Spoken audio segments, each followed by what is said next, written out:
You're confined till you beg forgiveness from your stepmom. My father roared for the whole family. Giggles echoed the entire room. My cheeks flamed red, yet I simply stated, understood.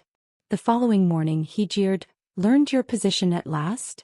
Then he noticed my room was barren. Then our family attorney rushed in, quivering, sir, what have you done? Can you imagine being 28 years old, a CEO in all but name, and your own father looks you straight in the eye and grounds you like a disobedient teenager? Well, that's exactly what happened to me, Stephanie Young.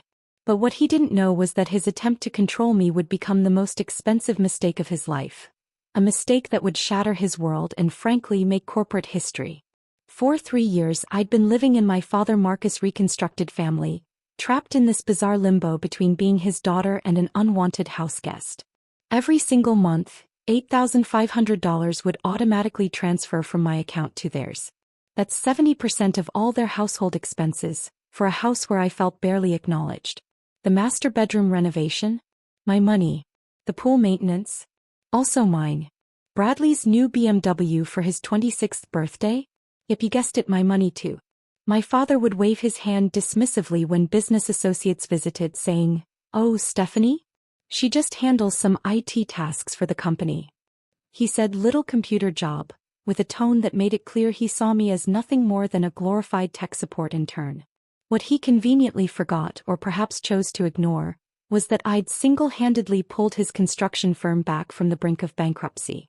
I'd modernized their entire digital infrastructure from the ground up. That $2 million government contract they landed last year? I wrote every technical specification.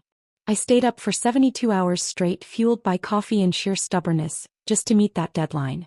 But at the celebration dinner, Marcus raised his champagne glass not to me, but to Bradley, praising his vision and leadership.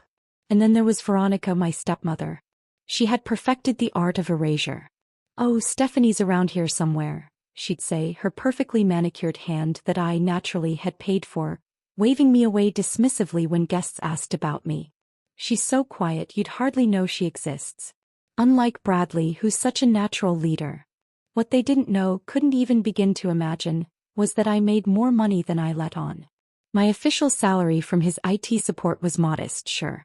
But the consulting work I did on weekends, those side projects, they thought were just me playing with computers. Those had built something significant. Something powerful. Every morning I'd leave for what they assumed was my little tech job, a phrase practically dripping with condescension.